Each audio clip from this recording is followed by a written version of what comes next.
భారతదేశంలో ఒక సంవత్సరంలో 4 నవరాత్రులు జరుపుకుంటారు. మాఘగుప్త నవరాత్రి, చైత్ర నవరాత్రి, ఆషాఢగుప్త నవరాత్రి మరియు శరద్ నవరాత్రి అనే 4 నవరాత్రులు జరుపుకుంటాము. గుప్త నవరాత్రులు అంటే మాఘగుప్త నవరాత్రి మరియు ఆషాఢగుప్త నవరాత్రిని వారాహి నవరాత్రి అని కూడా పిలుస్తారు. గుప్త నవరాత్రులలో రహస్యంగా చేసే తంత్ర సాధనలకు ప్రాముఖ్యత ఉంటుంది. అందుకే దీనిని గుప్త నవరాత్రి అంటారు. ఇందులో అఘోరి తాంత్రికులు రహస్య మహావిద్యలను సాధించడానికి ప్రత్యేక పూజలు చేస్తారు. మాఘగుప్త నవరాత్రుల గురించి. మాఘ నవరాత్రి గుప్త నవరాత్రి అని కూడా పిలుస్తారు. ఇది శక్తి యొక్క 9 వ్యక్తీకరణలను గౌరవించే 9 రోజుల పండుగ. హిందూ క్యాలెండర్లో మాఘ నెలలో జనవరి లేదా ఫిబ్రవరిలో వస్తుంది. ఇది గ్రెగోరియన్ క్యాలెండర్లో జనవరి లేదా ఫిబ్రవరి నెలలకు అనుగుణంగా ఉంటుంది. ఈ పండుగ యొక్క 5వ రోజు స్వతంత్రంగా వసంత పంచమి లేదా బసంత పంచమిగా జరుపుకుంటారు. ఇది హిందూ సంప్రదాయంలో వసంతకాలం యొక్క అధికారిక ప్రారంభం. ఇందులో కళలు, సంగీతం, రచన మరియు గాలిపటం ఎగురవేయడం ద్వారా సరస్వతీదేవిని పూజిస్తారు. కొన్ని ప్రాంతాలలో హిందూ ప్రేమదేవుడు కామ గౌరవించబడతాడు. మాఘగుప్త నవరాత్రులు హర్యానా, పంజాబ్, ఉత్తరప్రదేశ్, హిమాచల్ ప్రదేశ్, హర్యానా మరియు ఉత్తరాఖండ్లలో అత్యంత ప్రాచుర్యం పొందిన మరియు ఉత్సాహంగా జరుపుకునే నవరాత్రులు. ఈ పవిత్రమైన పండుగ మొత్తం 9 రోజుల పాటు హిందువులు గొప్ప ఉత్సాహంతో మరియు భక్తితో జరుపుకుంటారు. మరియు దీని ఉత్సవాలను భారతదేశం అంతటా వివిధ జాతుల ప్రజలు కూడా జరుపుకుంటారు. దుర్గాదేవిని మరియు ఆమె 9 దివ్య రూపాలను పూజించేందుకు ఈ పండుగను జరుపుకుంటారు. నవరాత్రి ప్రతిరోజు మా దుర్గా యొక్క 9 రూపాలలో ఒకదానికి అంకితం చేయబడింది. ఈ మాసంలో పౌర్ణమి మాఘ నక్షత్ర సమూహానికి సమీపంలో ఉన్నందున ఈ మాసాన్ని మాఘ అని పిలుస్తారు. మాఘగుప్త నవరాత్రి అనేది శక్తి లేదా దుర్గ గౌరవార్థం నిర్వహించబడే అతి ముఖ్యమైన హిందూ వేడుకలలో ఒకటి. హిందూ పురాణాల ప్రకారం తల్లి దుర్గను బాధలను తగ్గించేదిగా గౌరవించబడుతుంది మరియు ఆమె దయ కోసం పవిత్రమైన గుప్త నవరాత్రుల్లో చేసే పూజ ఒక వ్యక్తిని హాని లేదా ప్రమాదం నుండి కాపాడుతుందని మరియు రిద్ధి మరియు సిద్ధిని పొందడంలో సహాయపడుతుందని చెప్పబడింది. మాఘగుప్త నవరాత్రులలో ఉపవాసం ఉండే వ్యక్తి జ్ఞానం, శ్రేయస్సు మరియు డబ్బు రూపాల్లో దుర్గాదేవి యొక్క ఆశీర్వాదాలను పొందుతాడు. మాఘగుప్త నవరాత్రులు మాఘమాసంలోని శుక్లపక్షం జనవరి 30, 2025న ప్రారంభమై ఫిబ్రవరి 7, 2025న ముగుస్తాయి. మాఘగుప్త నవరాత్రుల ప్రాముఖ్యత. మాఘగుప్త నవరాత్రులు జనవరి మరియు ఫిబ్రవరి శీతాకాల నెలల మధ్య ప్రారంభమవుతాయి కాబట్టి మాఘగుప్తాన్ని గాయత్రి శిశిర నవరాత్రి అని కూడా పిలుస్తారు. దీనిని గుప్త అని పిలుస్తారు, అంటే రహస్యమని అర్థం. ఎందుకంటే ఈ పూజలు రహస్యంగా జరుపుకుంటారు. ఈ నవరాత్రి సాధకులకు మరియు షట్కర్మ కోసం శక్తివంతమైన మరియు ప్రత్యేకమైన తాంత్రిక కర్మలను నిర్వహించే వారికి. సాధకులు ధ్యానం చేసేవారు, తాంత్రికులు కర్మలు చేస్తారు. వారు 9 రోజులు శక్తి ఆరాధనను పాటిస్తారు. ఉపవాసం మరియు పూజలను నియంత్రించే నియమాలు భక్తులు ఖచ్చితంగా కట్టుబడి ఉంటారు. గుప్త నవరాత్రుల సమయంలో దేవీ చైతన్యం ఉచ్చస్థితిలో ఉందని నమ్ముతారు. ఈ సమయంలో సాధకులు చేసిన అన్ని అభ్యర్థనలను మంజూరు చేయబడతాయి. దేవిని శాంతింపచేయడానికి మెజారిటీ తంత్ర అభ్యాసకులు మరియు ఋషులు ఈ సమయంలో బహుళ ఆచారాలు మరియు తపస్సులను నిర్వహిస్తారు. ఈ సందర్భంలో ఒకరి కోరికలను గుర్తుంచుకోవడం చాలా అవసరం, ఎందుకంటే అవన్నీ నెరవేరుతాయి. ఈ సమయంలో చేసే అభ్యాసాలు మరియు ఆచారాలకు గురువు పర్యవేక్షణ మరియు మార్గదర్శకత్వం అవసరం కావడానికి కూడా ఇదే కారణం. ముఖ్యంగా ఒక సాధకుడు ఈ సమయంలో మేల్కొల్పు మరియు విశ్వమంతటా తిరుగుతున్న దైవిక శక్తిలో కనీసం కొంత భాగాన్ని గ్రహించాలి, ఎందుకంటే ఆమె తన వెచ్చని చిరునవ్వుతో మొత్తం విశ్వాన్ని సృష్టించింది. వేసవిలో మరియు చలికాలం ప్రారంభంలో జరిగే ఇతర 2 ప్రధాన నవరాత్రులు విస్తృతంగా చర్చించబడుతున్నప్పటికీ రహస్య నవరాత్రులు బహిరంగంగా ఎప్పుడూ ప్రస్తావించబడవు మరియు అన్వేషకులు ఎప్పుడు ఎందుకు ఆలోచిస్తారు, ఎందుకంటే ఈ నవరాత్రులు చాలా పవిత్రమైనవి మరియు సాధారణంగా ఒక గురువు అతని లేదా ఆమె విద్యార్థులు ఆచరిస్తారు. ఈ సమయంలో దేవి శక్తి చాలా ఎక్కువ స్థాయిలో ఉంటుంది. కాబట్టి అన్ని ఆచారాలు మరియు అభ్యాసాలు నిశిత పర్యవేక్షణలో నిర్వహించబడాలి. దీనిని ప్రయోగశాల ప్రయోగంగా పరిగణించండి. అత్యంత శక్తివంతమైన రసాయనాలతో ప్రయోగాలు ఎల్లప్పుడూ ప్రధాన శాస్త్రవేత్త పర్యవేక్షణలో నియంత్రిత వాతావరణంలో నిర్వహించబడాలి. అదేవిధంగా గుప్త నవరాత్రుల సమయంలో మీ గురూజీ మీ పర్యవేక్షకులు మరియు మార్గదర్శకులు వ్యవహరిస్తారు మరియు వారి సహాయంతో ఆచారాలు నిర్వహించబడతాయి. ప్రజలు దుర్గాదేవిని స్వచ్ఛమైన హృదయంతో మరియు రహస్యంగా ప్రార్థిస్తే వారి కోరికలు నెరవేరుతాయి. ఆ ఆచారాలను అచంచల విశ్వాసంతో పాటిస్తే మాఘగుప్త నవరాత్రుల ఫలాలను ఇస్తాయి మరియు దేవతలు తమ స్వర్గపు అనుగ్రహాన్ని భక్తులపై కురిపిస్తారు. మాఘగుప్త నవరాత్రుల జ్యోతిష్య శాస్త్ర ప్రాముఖ్యత.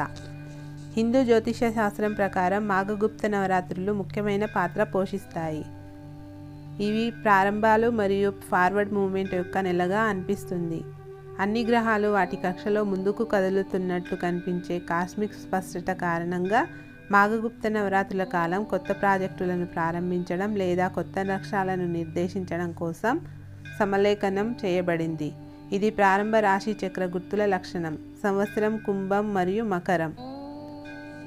మాఘగుప్త నవరాత్రి ఎందుకు జరుపుకుంటారు? ఈ పండుగను ఎలా జరుపుకోవాలి?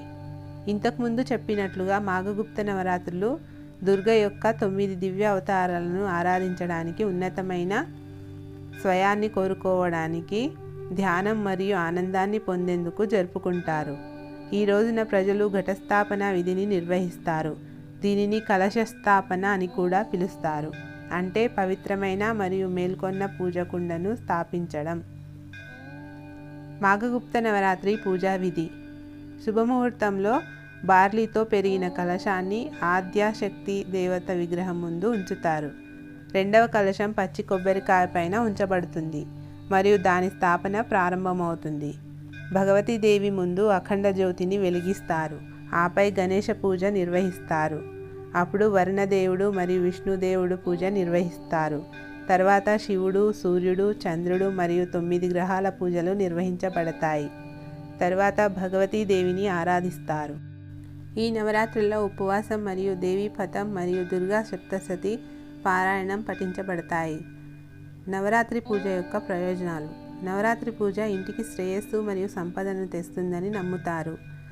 మా దుర్గా కుటుంబానికి ఆరోగ్యం, సంపద, జ్ఞానం మరియు విజయాన్ని అనుగ్రహిస్తుంది. మాఘగుప్త నవరాత్రి 2025 తేదీలు. నవరాత్రి మొదటి రోజు 30 జనవరి 2025 గురువారం రోజు. ప్రతిపద ఘటస్థాపన శైలపుత్రి పూజ. ప్రతిపద రోజున వ్యాధిరహితంగా ఉండడానికి ఆవు నెయ్యితో చేసిన మా శైలపుత్రి తెల్లని వస్తువులను సమర్పించాలి. రెండవ రోజు 31 జనవరి 2025 శుక్రవారం నాడు. ద్వితీయ బ్రహ్మచారిణి పూజ. ద్వితీయ తిథి నాడు మా బ్రహ్మచారిణికి దీర్ఘాయువు కోసం మిశ్రీ, చక్కెర మరియు పంచామృతాన్ని సమర్పించాలి. నవరాత్రి మూడవ రోజు 1 ఫిబ్రవరి 2025 శనివారం. తృతీయ చంద్రఘంట పూజ. తృతీయ తిథి నాడు దుఃఖాన్ని తగ్గించుకోవడానికి మా చంద్రఘంటకు పాలు మరియు పాలతో చేసిన వస్తువులను సమర్పించాలి. నవరాత్రి 4వ రోజు 2 ఫిబ్రవరి 2025 ఆదివారం రోజు. చతుర్థి కూష్మాండ పూజ. చతుర్థి తిథి నాడు తెలివితేటలు మరియు నిర్ణయాత్మక నైపుణ్యాన్ని పెంచుకోవడానికి మా కూష్మాండాకు మాల్పువా సమర్పించాలి. నవరాత్రి 5వ రోజు 3 ఫిబ్రవరి 2025 సోమవారం నాడు. పంచమి మరియు షష్ఠి. స్కందమాత పూజ. కాత్యాయని పూజ. తల్లి స్కందమాతకు ఆరోగ్యవంతమైన శరీరం కోసం అరటిపండు సమర్పించాలి. ఆకర్షణీయమైన వ్యక్తిత్వం మరియు అందం కోసం తల్లి కాత్యాయనిని తేనె సమర్పించాలి. నవరాత్రి 6వ రోజు 4 ఫిబ్రవరి 2025 మంగళవారం. సప్తమి తిథి. కాలరాత్రి పూజ. సప్తమి నాడు ఇబ్బందులను నివారించడానికి మా కాలరాత్రి పూజలో బెల్లం నైవేద్యాన్ని సమర్పించాలి. నవరాత్రి 7వ రోజు ఫిబ్రవరి 2025 బుధవారం. అష్టమి. దుర్గా అష్టమి, మహాగౌరీ పూజ, అష్టమి రోజున పిల్లలకు సంబంధించిన సమస్యలను తొలగించడానికి మహాగౌరికి కొబ్బరికాయను సమర్పించాలి. నవరాత్రి 8వ రోజు 6 ఫిబ్రవరి 2025 గురువారం, నవమి తిథి, సిద్ధిదాత్రి పూజ. నవమి నాడు సంతోషం మరియు శ్రేయస్సు కోసం మా సిద్ధిదాత్రికి హల్వా, చనాపూరి, ఖీర్ మొదలైన వాటిని సమర్పించాలి. నవరాత్రి 9వ రోజు 7 ఫిబ్రవరి 2025 శుక్రవారం, దశమి, నవరాత్రి పారణ. మాఘగుప్త నవరాత్రి పూజ మరియు యజ్ఞము సూర్యాస్తమయం తర్వాత నిర్వహిస్తారు. ఈ సమయంలో చీకటి మరియు ప్రతికూల శక్తులు చాలా చురుకుగా ఉంటాయి. ఈ కాలంలో రాత్రి పూజలు ఈ శక్తులను ఎదుర్కోవడానికి దేవత యొక్క పరివర్తన మరియు రక్షిత శక్తులను ప్రసారం చేయడం వలన అపారమైన ప్రాముఖ్యతను కలిగి ఉంటాయి. దుర్గాదేవి యొక్క 10 శక్తివంతమైన వ్యక్తీకరణలను రాత్రిపూట ఆవాహన చేయడం అసమానమైన ఆధ్యాత్మిక మరియు భౌతిక ప్రయోజనాలను అందిస్తుందని, లోతైన ఆశీర్వాదాలను అందించేటప్పుడు మంత్రాలు మరియు సాధనల శక్తిని పెంచుతుందని నమ్ముతారు. మాఘగుప్త నవరాత్రులు మరియు రాత్రి ఆరాధన యొక్క ప్రాముఖ్యత. తాంత్రిక ఆచారాలు మరియు సాధనల ద్వారా దశమహావిద్యలు 10 మంది జ్ఞానదేవతలను పిలవడానికి ఆధ్యాత్మిక అన్వేషకులకు ఈ పండుగ శక్తివంతమైన సమయం. రాత్రిపూట చేసే ఆరాధన ముఖ్యంగా శక్తివంతమైనది, ఎందుకంటే ఈ గంటలలో దేవత యొక్క భయంకరమైన మరియు రక్షిత శక్తి పెరుగుతుంది.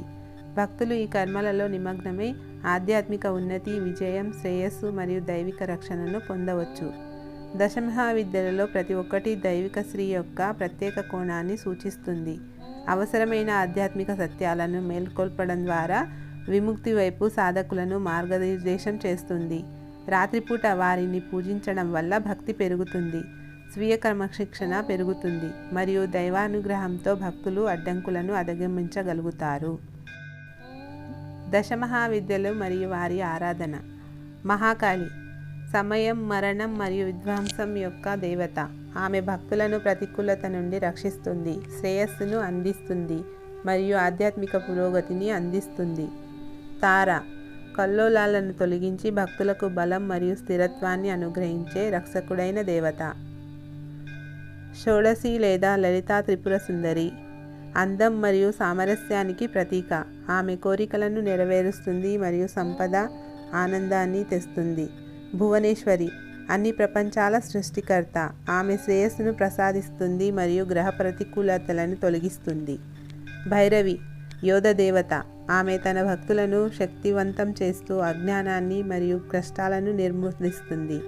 చిన్నమస్త స్వయం త్యాగాన్ని సూచిస్తుంది. ఆమె జ్ఞానాన్ని అందిస్తుంది మరియు ఆధ్యాత్మిక దాహాన్ని తీరుస్తుంది. ధూమావతి అసంపూర్ణత యొక్క దేవత.